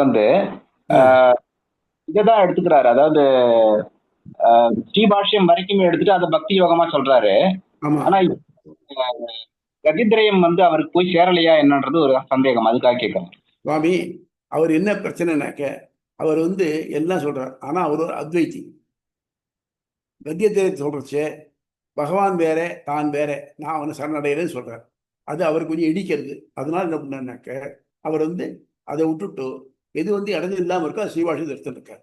இன்னொன்று அவள் எல்லாரும் சோஷியல் ரிஃபார்மர்ஸ் ஆல்சோ. இந்த வைஷ்ணவட்டிக் கல்ச்சர் என்னன்னாக்க சோஷியல் ரிஃபார்மிங் இருக்கு. எப்படி இருக்குன்னாக்க, யாரெல்லாம் உண்மையான வைஷ்ணவனோ, யாரெல்லாம் பெருமாளையே நம்பிண்டு அவன் திருவடியே பிடிச்சிட்டு இருக்கானோ அவன் ஜாதி வித்தியாசம் பார்க்காம எல்லாரும் வைஷ்ணவன் தான். அவங்கிட்ட நம்ம எல்லாம் இதெல்லாம் வச்சுக்கலாம், நம்ம அவனுக்கு சொல்லித்தரலாம், அவங்ககிட்ட நம்ம கற்றுக்கலாம். இப்படியெல்லாம் இருக்குது இந்த ஸ்ரீ வைஷ்ணவஸ். அப்படித்தான் இருக்கு. ஆனால் வெளியில் இருக்க ப்ராக்டிக்கல் இந்த சோஷியல் கண்டிஷனில் பார்த்தீங்கன்னாக்க இது வித்தியாசப்படுறது. இதனால தான் ரெண்டு கூட கான்ட்ரவர்சி மாதிரி தெரிகிறது. ஸ்ரீ வைஷ்ணவத்தில் முக்தியை மட்டும் தெரியா அவன் தான் வைஷ்ணவன். அது இல்லாமல் எனக்கு அதுவும் வேணும் இதுவும் வேணும் வைஷ்ணவன் இல்லை. ஆக இப்போ என்னால் முடியலையே, உபாசனம் பண்ண பக்தி, உபாசன பக்தி தான் நான் பண்ணுறேன்னு எல்லாராலையும் பண்ண முடியுமா? முடியாது. அப்போ என்ன பண்ணுறது? அப்போ அவளுக்கு ஒரு வழி சொல்லி ஆகணுமே. அந்த வழி தான் சரணாகதி வழி. சரணாகதி வழிக்கு என்ன இருக்குது? இதுலேருந்து எடுத்து காமிச்சிருக்கார், வேதத்துலேருந்து எடுத்து காமிச்சிருக்கார். இதில் பண்ணுற செய்ய எப்படிலாம் பண்ணிருக்கா, யாரெல்லாம் பண்ணியிருக்கா சரணாகதி. அப்போ அவளுக்கெல்லாம் கொடுத்தது இல்லையா? எனக்கு கூட இந்த மாதிரி உங்களுக்கு ஈஸியாக புரியுது இல்லையா? விபீஷண சரணாகதி பண்ணா, திரௌபதி சரணாகதி பண்ணினா, காகம் சரணாகதி பண்ணிட்டு, கஜேந்திர சரணாகதி.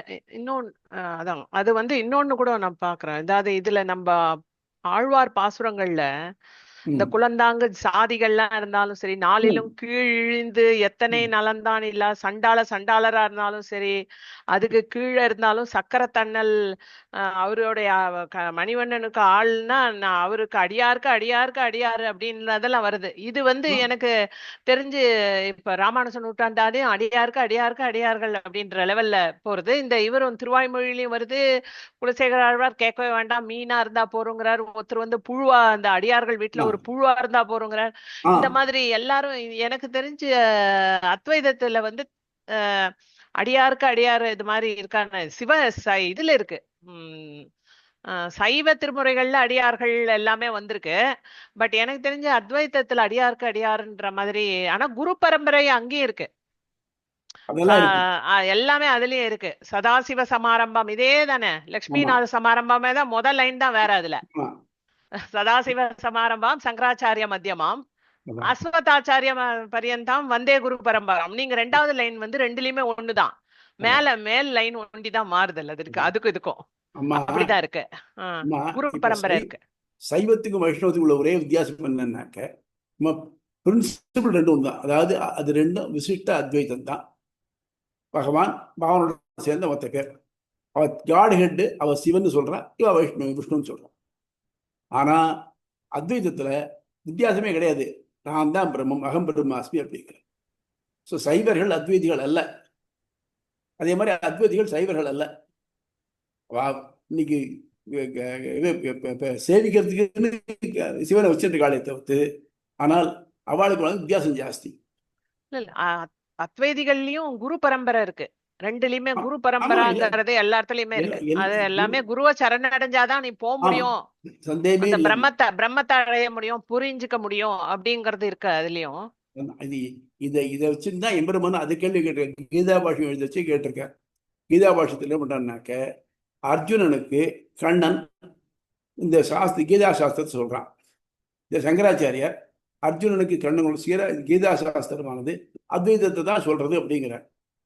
அப்போ எம்பெருமான் கேள்வி கேட்கிறேன், கண்ணனுக்கு அத்வைத சாஸ்திரம் நன்னா கை வந்துடுத்தா அப்புறம் சொல்றானா, இல்ல கை வராமலே சொல்றான்?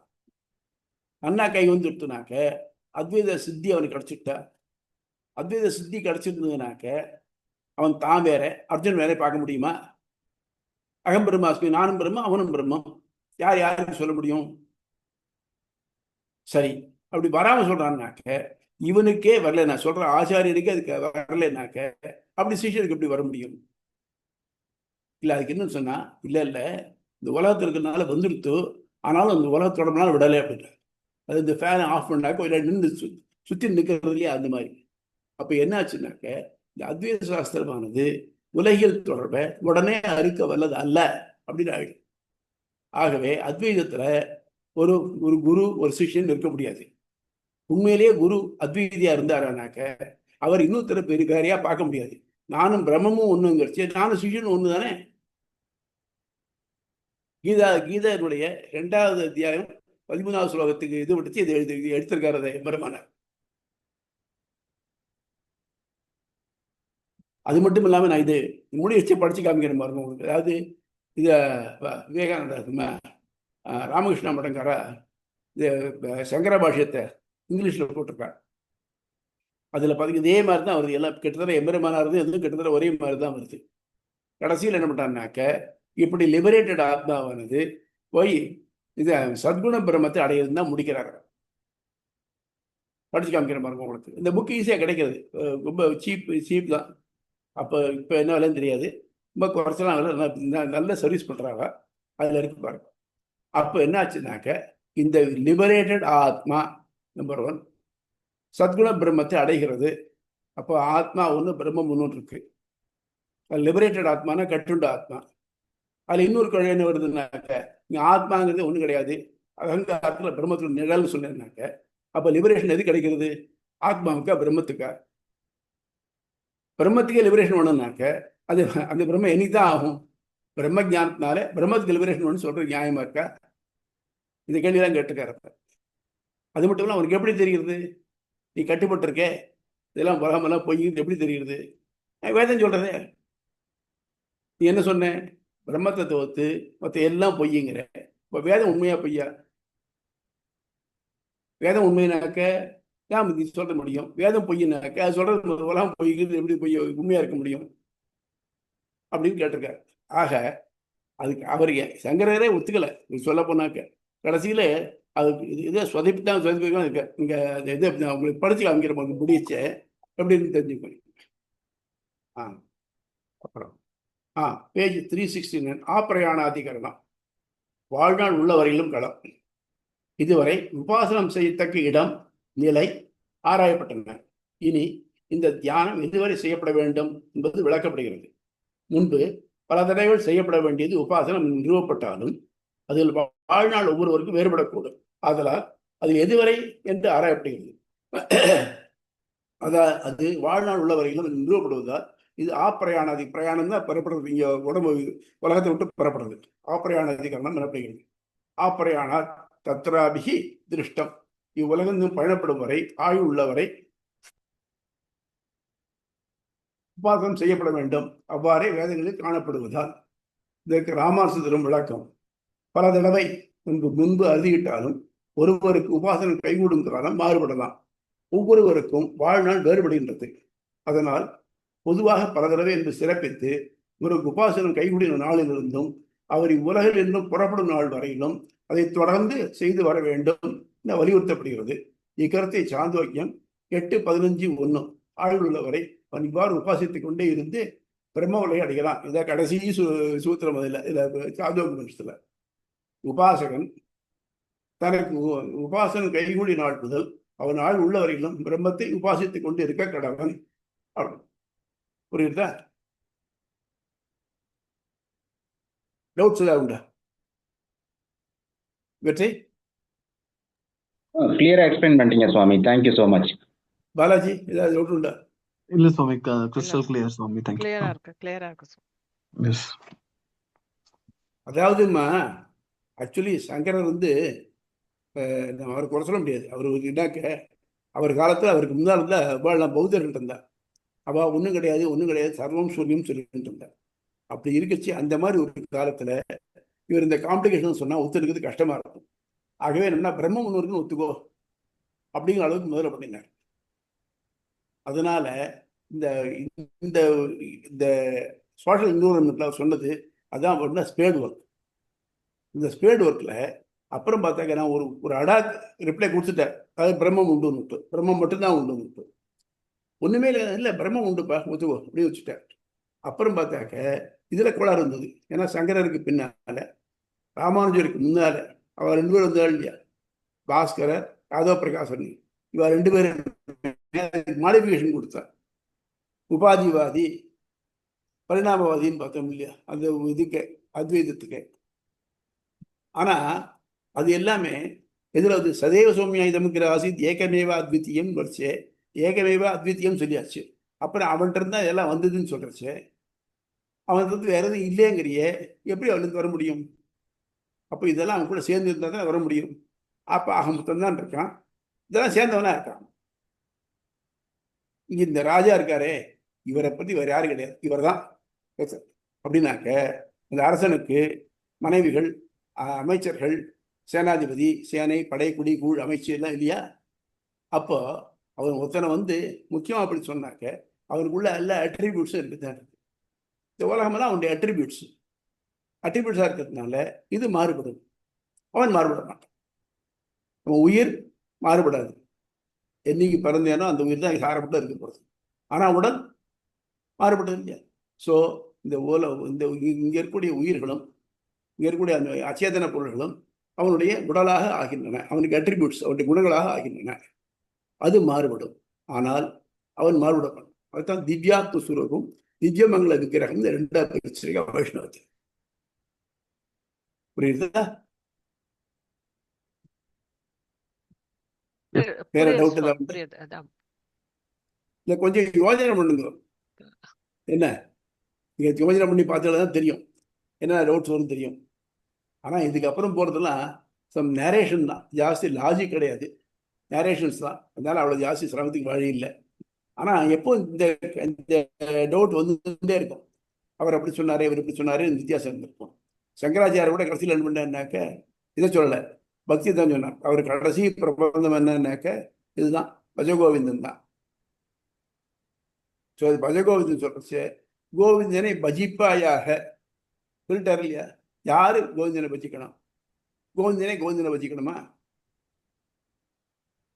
அப்போ நான் தனியாக இன்னொருத்தன் தான் தெரியுது. அதனால அத்வைதங்கத்துல முதல்ல மேலெழுந்த வாரியா பார்க்கறது நல்லா தெரியும். ஆனா கொஞ்சம் ஊன்றி பார்த்தோம்னா கஷ்டம். அதுக்கு தான் நான் திருப்பி சொல்றது என்னன்னு, டால்டன்ஸ் அட்டாமிக் தியரி, அப்புறம் force theory. Dalton's atomic theory வர காலத்துல atoms are indivisible, they take part in reactions in whole number. ரொம்ப கரெக்ட், இன்னைக்கு அதான் ஒத்துக்கிறது. ஆனா அப்புறம் ஆட்டம்ஸ் ஆர் டிவிசிபிள், அதில் எலக்ட்ரான், புரோட்டான், நியூட்ரான்லாம் இருக்குன்னு கண்டுபிடிச்சிட்டேன். அதெல்லாம் டெவலப்மெண்ட் தான். அந்த அத்வைத சங்கரருடைய அத்வைதம் டெவலப்மெண்ட் தான் விசிஷ்ட அத்வைதம். புரியுதா?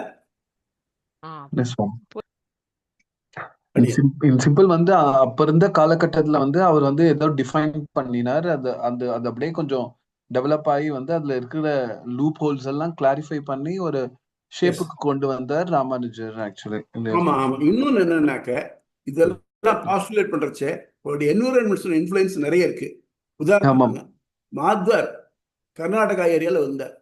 அவருடைய அதுதான் பண்ணுது. அவர் என்ன பண்றாருனாக்க ஆத்மாவானது உடம்பு எவ்வளவு பெருசோ அவ்வளவு பெருசு, அப்படியே இயல்பு நல்ல அணுவா இருந்தாலும் ஆத்மா உடம்பு போல இருக்கும், உடம்பு போல வியாபிச்சிருக்குன்னாரு. இது எதுல இருந்து வந்ததுனாக்க சமணர்கள்ட்ட இருந்து வந்தது. இப்போ சமணர்கள் அதிகம் ஜாஸ்தியா இருந்தது. சரவணங்கள் கோலா இருக்கு பாருங்க, உங்க இதுல அந்த ஏரியா எல்லாம் பூரா சமணர், இன்னைக்கும் அங்க சமணர்கள் இருக்கா இல்லையா? அதனால அதை அப்படியே அடாப்ட் பண்ணி வேண்டியிருந்தது.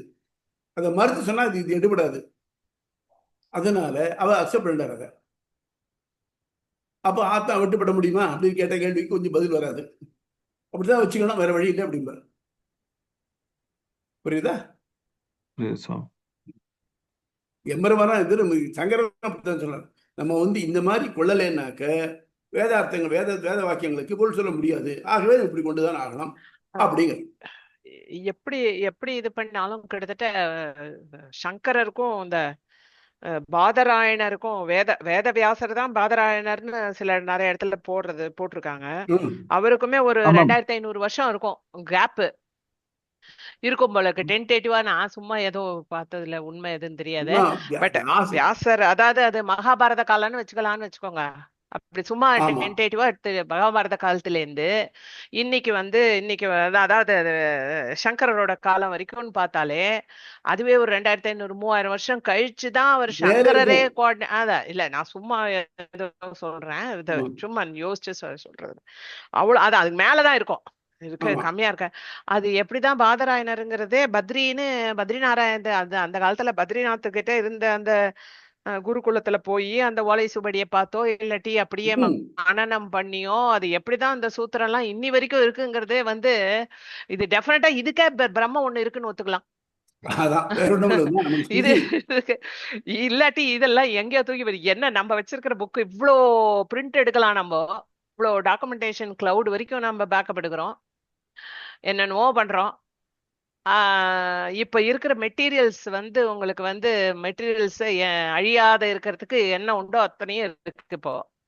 அப்ப எதுவும் இல்லாத காலத்துல இவ்வளவு நாள் அந்த இது இருந்திருக்கு, பிரம்மசூத்திரம் வந்திருக்கு, அதுக்கு முன்னாடி அதுக்கு மேல உபநிஷத் வந்திருக்கு, அந்த மகாபாரதமே கீதைக்காக தான் அந்த கதையா இருந்தது நடந்தது. இதுல அதெல்லாம் வேற என்ன நடந்தது அது பெரிய ரிசர்ச் போயின்னு இருக்கு. இருந்தாலும் சொல்றேன், இருந்தாலும் இதுவே பெரிய விஷயம் தான். எவ்வளவோ இந்த நாட்டுல அப்ஸ் அண்ட் டவுன்ஸ் போய் என்ன பேருனாக்க நமக்கு அப்ப நேச்சுரல் இன்டெலிஜென்ஸ், இப்ப ஆர்டிபிஷியல் இன்டெலிஜென்ஸ் இல்ல, நேச்சுரல் இன்டெலிஜென்ஸ்.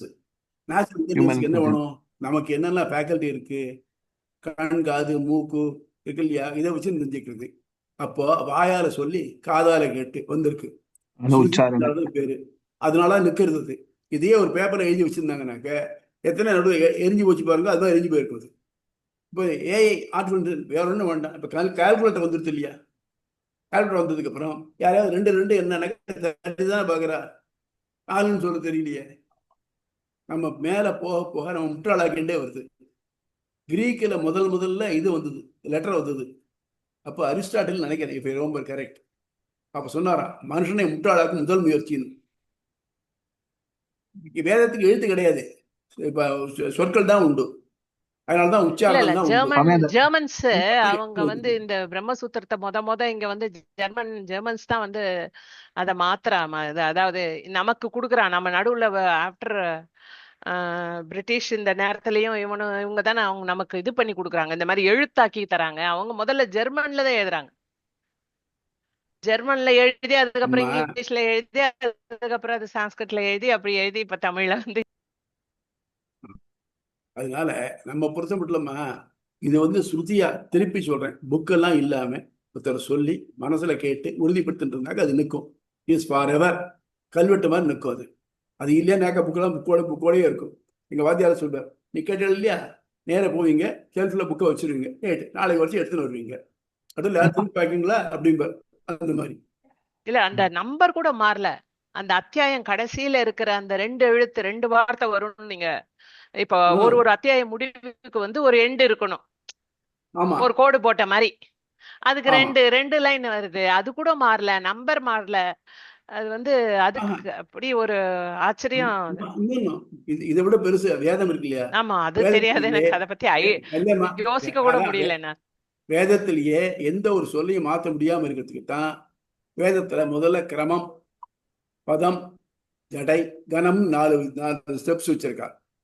கிரமம்னாக்க just running மேட்டரா சொல்லிடுறது. அப்புறம் பதம்னாக்க பதத்தை பிரிச்சு சொல்றது. ஃபார் எக்ஸாம்பிள் ஏபிசிடின்னு வச்சுங்க, ஏபிசிடிஇன்னு சொல்லிடுவோம் போல. A B B C C D D E. இப்போ ஆக மொத்தம் இதை விட்டு ஒன்றும் போக முடியாது பதத்தில். ஜடையில ஏபிசி பிசிடி சிடிஇ இப்படின்னு 3 சொல்றது.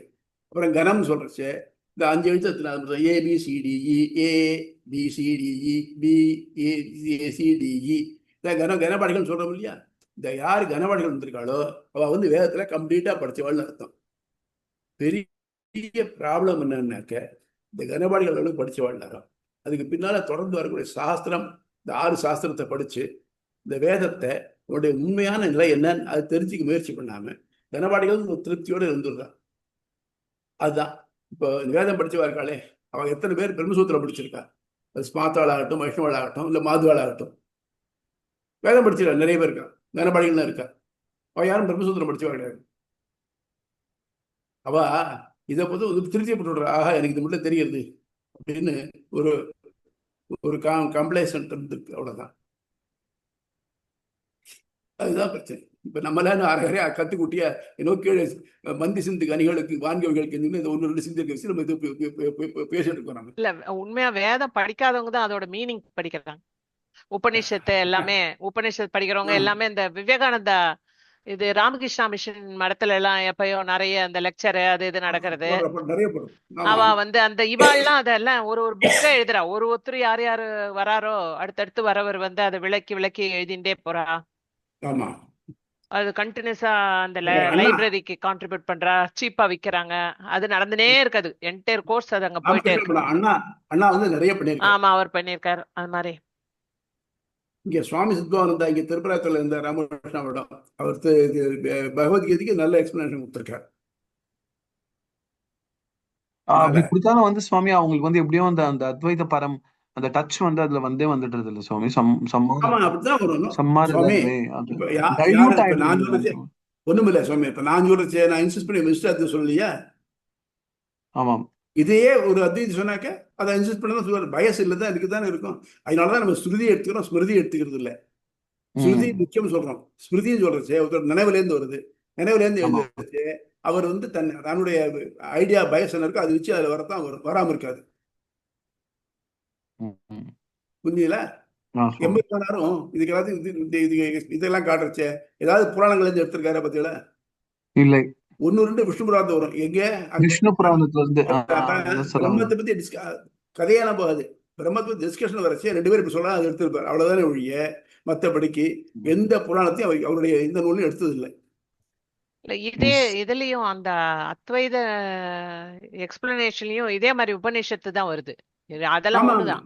ஏன்னா உபநிஷத்துல இருந்தா அந்த சூத்திரம் வந்திருக்கிறதால அவங்களும் அதே அந்த சாந்தோக உபநிஷத்துல 16ல 5ல 2 அப்படின்னு தான் சொல்றாங்க. இன்டர்பிரேஷன் வித்தியாசமா இருக்குமா? ஆமா, அவ்வளவுதான். நான் திருப்பி சர்வம் கல்விதம் பிரம்ம அப்படிங்கிறதுக்கு 2 பேர் 2 தடவை சொன்ன இல்லையா?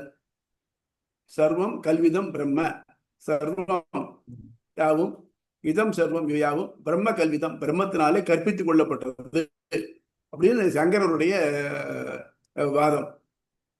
இதையே எம்பெருமான சொல்றாக்க இதம் சர்வம் பிரம்மம் கலு, இவையாவும் பிரம்மமே என்றோ. கலுன்னா ஒரு ஆச்சரியம், பிரம்மம் கலு.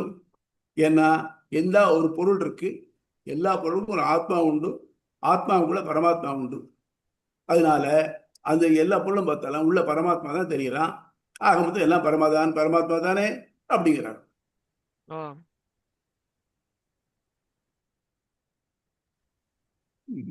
இப்பதான் அதாதோ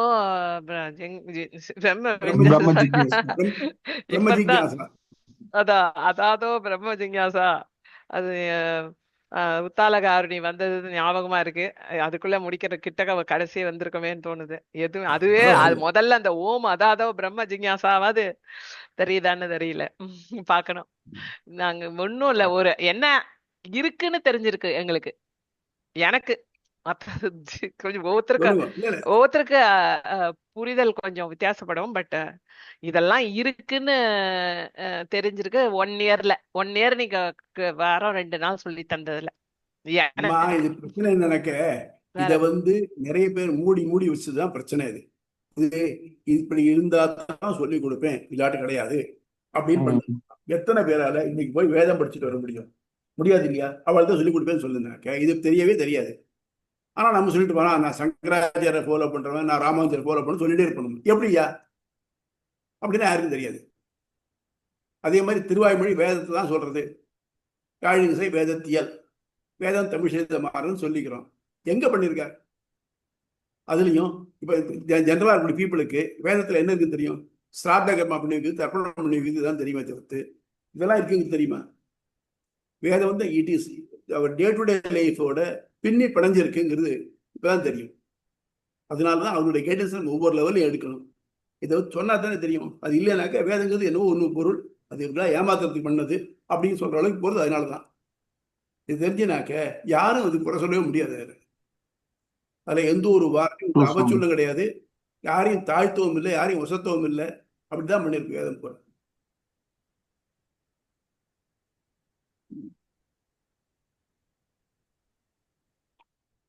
பியூட்டிஃபுல் சாங். சரியா? ரைட். ஆழ்வார் எம்பெருமானார் திருவடிகளே சரணம். ஆச்சாரியன் திருவடிகளே சரணம். தஸ்மை ராமானுஜாரியாய சூத்ராணாம் அந்தர்ஜனம் அசேஷ மத அடியன் தாசன் சுவாமி. தன்யோஸ்மி சுவாமி. தாஸ்